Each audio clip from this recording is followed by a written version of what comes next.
তো গাইস আজকে ইন্ডিয়ান ফুটবলের জন্য একটা খুবই ইম্পর্ট্যান্ট দিন। তো আজকে আমাদের এএফসি আন্ডার 17 মেন্স এশিয়া কাপের লাস্ট গ্রুপ স্টেজের ম্যাচ। তো আজকে আছে আমাদের উজবেকিস্তানের সঙ্গে লাস্ট ম্যাচ। তো প্রথম ম্যাচটা ছিল অস্ট্রেলিয়ার সঙ্গে, সেটা আমরা একতরফা 4-0 হেরে যাই এবং আজকে লাস্ট ম্যাচ আছে গ্রুপ স্টেজে। তো আজকের ম্যাচটা যদি আমরা উজবেকিস্তানকে হারাতে পারি এবং নেক্সট ম্যাচে উজবেকিস্তান যদি অস্ট্রেলিয়ার কাছে হেরে যায়, তাহলে আমরা ডাইরেক্ট কোয়ালিফাই করে যাবো আন্ডার 17 ম্যানস ওয়ার্ল্ড কাপের জন্য।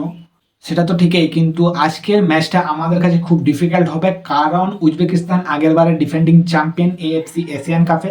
তো গাইস এখন দেখার যে উজবেকিস্তানের সঙ্গে আমরা কেমন গেম প্লে দেখাতে পাচ্ছি। আমাদেরকে পজিটিভ ভাবে এবং পজিটিভ নোটে স্টার্ট করতে হবে আজকের ম্যাচটা, এবং খুব কনফিডেন্স ভাবে খেলতে হবে এবং মাইন্ডসেট একটা রাখতে হবে যে জিততে হবে, কোনো মতে হারা যাবে না। তো এখন দেখার যে উজবেকিস্তানের ম্যাচটা কি হচ্ছে, আমাদের ম্যাচের রেজাল্ট। তো আজকের ম্যাচটা খুব ইম্পর্ট্যান্ট এবং উজবেকিস্তান অনেকটাই স্ট্রং টিম, তাদেরকে হালকায় নেওয়া একবারই যাবে না। উজবেকিস্তান আমাদের উপর বল পজিশন রেখে অ্যাটাক করবে, সেটা স্বাভাবিক।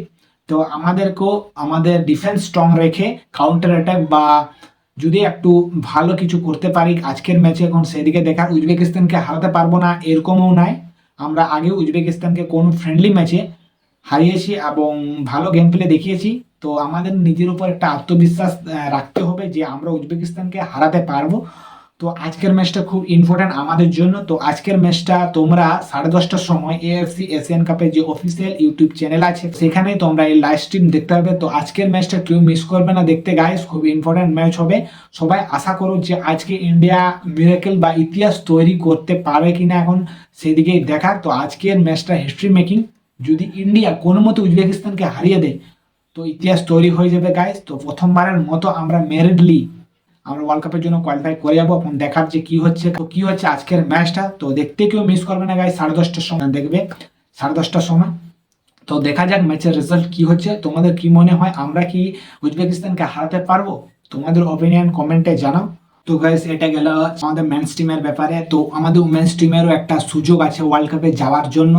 তো কালকে আছে মানে 11ই মে আমরা কোয়ার্টার ফাইনাল খেলবো, সেটা হচ্ছে চায়নার সঙ্গে। তো আগের বারে চায়না ফোর্থ ফিনিশ করেছিল এবং অনেকটা স্ট্রং এই আন্ডার 17 উইমেন্স ক্যাটাগরি টিম হিসেবে। তো এখন দেখার যে চায়নার সঙ্গে আমরা কেমন খেলতে পারছি। তো এই চায়নাকে হারানো খুবই কঠিন, সেটা তো ঠিকই, কিন্তু আমরা এই চায়নাকে হারাতে পারবো না সেটা কিন্তু অস্বাভাবিক ব্যাপার।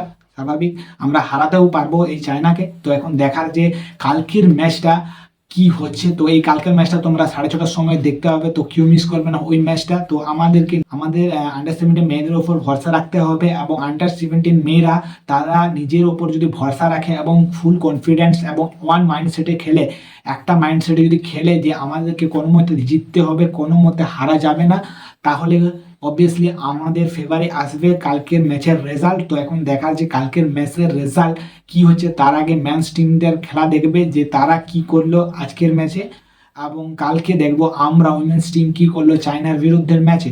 তো এখন দেখার যে এই দুটো ম্যাচ খুব ইম্পর্টেন্ট এবং খুব ইন্টারেস্টিং হবে আমাদের কাছে, তোমরা কেউ মিস করবে না গাইস। তো এই দুটি ম্যাচের রেজাল্ট কি হবে তোমাদের অপিনিয়ন কমেন্টে জানাও। তো এরকমই ইন্টারেস্টিং ভিডিও দেখতে চ্যানেলটাকে সাবস্ক্রাইব করে রাখো এবং ভিডিওটা যদি ভালো লাগে একটা মিষ্টি দেখে কমেন্ট এবং লাইক করে যাও। তো ঠিক আছে গাইস, দেখা হচ্ছে নতুন কোনো ভিডিওতে।